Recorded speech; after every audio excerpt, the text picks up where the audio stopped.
25 जून को एक press conference Mohammad Naseem और मशीर आलम के द्वारा जो बुलाया गया था, ये बिल्कुल स्पष्ट करता है कि एक विपक्ष के लोग और एक पक्ष के लोग दोनों एक साथ बैठे हुए हैं और वो प्रेस कॉन्फ्रेंस कर रहे हैं, जो बिल्कुल ही गलत है या इसका आपस में तालमेल है।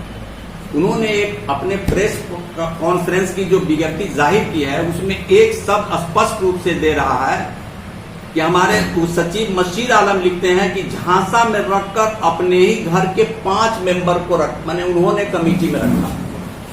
जो व्यक्ति रजिस्ट्री ऑफिस में बिल्कुल सामने रजिस्ट्रार के सामने बैठे हुए हैं, सामने हस्ताक्षर कर रहे हैं, सामने अंगूठा का निशान दे रहे हैं, वह झांसा शब्द कैसे इसमें से आ गया? वो तो बिल्कुल सबको देख रहे हैं कि कौन व्यक्ति क्या होगा। और जहां तक डीड का सवाल है, बुनियाद अली खां मेरे पूर्वज हैं, वह डीड हमारे द्वारा बना है, हमारी चीज है, हमारी संपत्ति है, मैं किसी को भी रख सकता हूं। जहां तक मशीर आलम और जो नसीम चिकनौटा के हैं, चूंकि ये कार्यक्रम उन्होंने इसलिए किया कि वो चाहते थे अपने बेटा और अपने बहू और अपने रिश्तेदारों की बहाली, जो गलत बात थी और बहाली होने के लायक वो नहीं था। क्योंकि ओपन बहाली हो रही थी, मदरसा के अंदर उसका साक्षात चल रहा था, मदरसा बोर्ड के तरफ से जो नुमाइंदा थे वो मौजूद थे, सारे लोग मौजूद थे, ग्रामीण मौजूद थे। उन लोगों के सामने सब कुछ हुआ है जो उनके नॉलेज में हुआ है। ये 2-4-5 महीने हो गए, पहले 4 महीने पहले हुए, ये आज इसकी नौबत क्यों आई और कैसे आई? ये स्पष्ट बात है कि साहब ये बनावटी है और विरोधी, और ये दोनों एक साथ हुए हैं। इस संबंध में एक बात कहनी है कि जो चिकनौटा के मशीर आलम और नसीम साहब हैं, उन्हीं के परिवार के कुछ शिक्षक उस मदरसा में नौकरी पूर्व में कर रहे थे, जो गबन के मामले में आरोपित हुए। मैंने जांच के क्रम में, उस वक्त मैं वहां का अध्यक्ष था, मैंने जांच किया, उस पर गबन का आरोप था, उसके मुताबिक मैंने उनको डिसमिस कर दिया और वे लोग हटे हमारे इसमें से। कमेटी कई बार आई और कई बार गई। इस संबंध में पूर्व के चेयरमैन यूनुस हकीम साहब भी एक जजमेंट दे चुके हैं, जो 15/9/89 का है, वह मेरे पक्ष में है। उसके अगेंस्ट में भी ये लोग गए थे। निदेशक माध्यमिक शिक्षा बोर्ड पटना, उस वक्त की एक मैडम थी पदाधिकारी रीतांबरी देवी, उन्होंने भी एक फैसला दिया था 24/5/93 को, जो मेरे पक्ष में है। इस तरह से एक नहीं कई फैसले आए मेरे खिलाफ, बार बार लोगों ने कमेटी का गठन किया।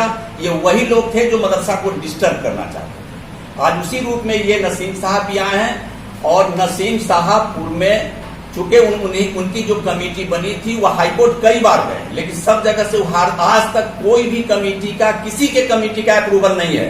फिर सवाल कहां होता है कि हमारी कमेटी, उसकी कमेटी? कभी 82 से 1982 में मैं उपाध्यक्ष था और 85 से मैं अध्यक्ष हूं और लगातार हूं। बीच में किसी कमेटी का अनुमोदन नहीं हुआ। सारे सबूत हमारे पास हैं। इस तरह से झांसा में आकर के ये लोग कहते हैं झांसा में ट्रस्ट जो बनाता है ये उसकी चीज है, और कभी भी मदरसे का संचालन जब ट्रस्ट कर रही है तो किसी का हस्तक्षेप इसमें कामयाब नहीं होगा, कुछ नहीं होगा। और जब वो खुद बोल रहे हैं कि बहुमत इनके हाथ में है, तो ये क्या करेंगे? बहुमत से सारी बहाली हो रही है अपना। जो लोग भी उपस्थित हैं, बहुमत से सारा कार्यक्रम हुआ है, उसमें कहीं कुछ नहीं है, कभी कोई नहीं।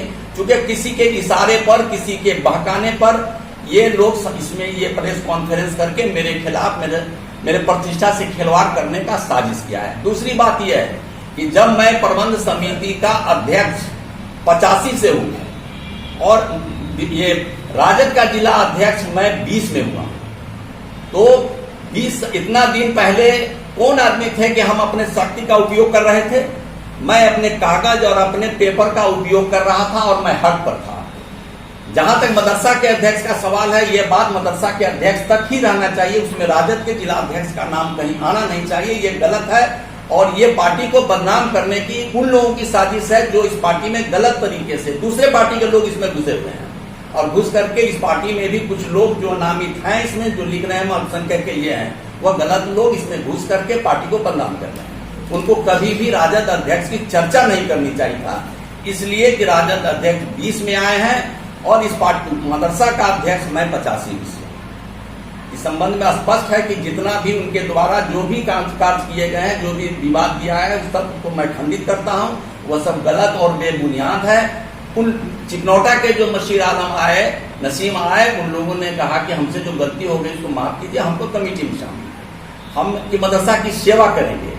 हम सेवा की भावना से लाए, लेकिन वो मेवा की भावना यहाँ अपनाने लगे। इस परिस्थिति में कमेटी उनके पक्ष में नहीं है, बहुमत उनके पक्ष में नहीं है। जो कुछ भी हुआ बस। जहां तक मदरसा बोर्ड के चेयरमैन का सवाल है, तो पूर्व के चेयरमैन यूनुस हकीम साहब भी फैसला मेरे पक्ष में दिए, ये चेयरमैन भी हमारे पक्ष में फैसला दिए हैं। और चेयरमैन साहब का इसमें कहीं ये नहीं है, वो निहायत शरीफ इंसान और बिल्कुल सही काम करने वाले लोग हैं। उनको लोग, कुछ लोग, बाहरी लोग जो मौलाना मौलवी हैं, वो उनको बदनाम करने के लिए इसमें घुसे हैं और वो करवा रहे हैं।